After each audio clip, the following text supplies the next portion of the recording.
মানুষের সাথে বেইনসাফি করলেন, আপনি ব্যবসা করেন, ব্যবসার মধ্যে ওজনের মধ্যে বেশ কম করলেন, 10 টাকার জিনিস আপনি 80 টাকা। রমাদান মাস আসলে আমাদের ব্যবসায়ীদের মধ্যে একটা বসন্তকাল সৃষ্টি হয়। রমাদান আল্লাহর হাবিব ফরমান 3 ভাগে বিভক্ত। রমাদানুল মুবারকের প্রথম 10 দিন হচ্ছে রহমতের, দ্বিতীয় 10 দিন মাগফিরাতের, আর শেষ 10 দিন নাজাতের। কিন্তু দেখা যায় আমাদের সমাজে প্রথম 10 দিন ভুসিমালের ব্যবসায়ী যারা আছে তাদের এই 10 দিন তারা ফাটে ব্যবসা করবে, তারা এই 10 দিন ব্যবসার বসন্তকাল হিসাবে নেবে। মাঝের যে 10 দিন, এই 10 দিন দেখা যায় কাপড় ব্যবসায়ী যারা, পোশাক যারা বিক্রি করেন তাদের বোঝা যায় এই 10 দিন বসন্তকাল শুরু হয়। তারা এই 10 দিন 80 টাকার জিনিস 800 টাকা বিক্রি করবে। আর শেষের 10 দিন আমাদের এই পরিবহন যারা দায়িত্বে আছে তাদের বোঝা যায় একটা টিকিটের দাম আমরা দেখতেছি 400 টাকা, কিন্তু রমাদানের শেষ দিকে ওই টিকিটের দাম হয়ে যায় 1400 টাকা। এইটাই রমাদানের শিক্ষা ছিল না? এই সমাজের মানুষকে আল্লাহ পাক প্রতিদিন সূর্য উদয় হয় আবার সূর্য অস্ত যায়, সমস্ত নাজ নিয়ামত আল্লাহ তাবারাকা ওয়া তাআলা এই সমাজের মানুষদেরকে দান করেন।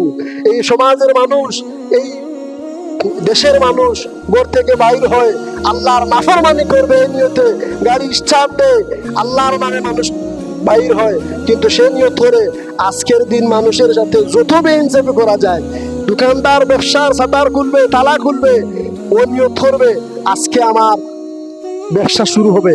কিন্তু রমাদান মাস এই কাজের জন্য আল্লাহ পাক দেন নাই। রমাদান মাস আপনি আল্লাহকে তাকওয়া অর্জনের মাধ্যমে আপনার কাজে কর্মে সব ধরনের ফায়সা কাজ থেকে বিরত দেখে এই স্বীকৃতি দেবেন, আল্লাহ আমি রমাদানুল মুবারক মাসের এই সম্মানে আর এই ফজিলতে আমি সোজা হয়ে গেলাম। আপনি এইরকম করতে পারতেছেন না, আপনি যত ধরনের নাফরমানি আছে সব করতেছেন, কিন্তু এই জিনিসটা, এই বিষয়টা আপনি হয়তো ভুলে গেছেন যে এই জমিনের মধ্যে আপনি চিরস্থায়ী নয়। আপনার দাদা জমিনের মধ্যে ছিলেন, আপনার দাদা একদিন এই জমিন থেকে চলে গেছেন, অনেকের বাবা এই জমিনের মধ্যে ছিলেন, কিন্তু এখন আমাদের অনেকের বাবা নাই, অনেকের ছোট ভাই ছোট বোন, অনেকের অনেক আত্মীয় স্বজন মারা গেছেন। কিন্তু আপনি এই জিনিসটা চিন্তা করেন না যে আমি যে আজকে শুরু নিয়ত করলাম আজকে নাফরমানি করব, আজকে সারাটা দিন আপনি জমিনের মধ্যে থাকতে পারবেন, এই নিশ্চয়তা আপনি দিতে পারবেন? যদি এটা সম্ভব হয় না, তাহলে যখন আল্লাহ পাক আপনাকে ঘুম নামক মৃত্যু থেকে আপনাকে জাগ্রত করলেন, আল্লাহর হাবিব ফরমান আন্নাউমু খাল মউত, আন্নাউমু আখুল মউত, আন্নাউমু নিসফুল মউত। ঘুম হচ্ছে মৃত্যুর মতো, ঘুম হচ্ছে মৃত্যুর ভাই, ঘুম হচ্ছে মৃত্যুর অর্ধেক। এই এত বড় নিয়ামত থেকে আল্লাহ পাক আপনাকে জীবিত করলেন, আপনি আল্লাহর কুদরতি কদমে সেজদার মাধ্যমে এই শুকরিয়া আদায় করা আপনার উচিত ছিল যে আল্লাহ আমাকে দয়া করে, তার বিশেষ দয়ায় আজকে আমাকে ঘুম থেকে জাগ্রত করে জীবিত করেছেন, আল্লাহ আপনার কদমে আমি সেজদা দিলাম। কিন্তু দেখা যায় ঘুম থেকে 10টার দিকে উঠে, 9টার দিকে উঠে আর নিয়ত করে প্ল্যান করে আজকে 10 টাকার জিনিস 20 টাকা, আজকে যত ধরনের নাফরমানি করা যায় সবগুলো করবে, লিস্ট করে। এইটা মুসলমানের আর মুমিনের আর তাকওয়াবান উম্মতের অর্জন হতে পারে না। আজকে এখন এই মুহূর্ত থেকে আমরা এই স্বীকৃতি দেব আল্লাহকে, আয় আল্লাহ এই জমিন আপনার, এই তামাম দেহ আপনার, এই পৃথিবীর মধ্যে যত সম্পদ আছে সব আপনার, সার্বভৌম যত কিছু আছে দেখা যায় না, সব আপনার।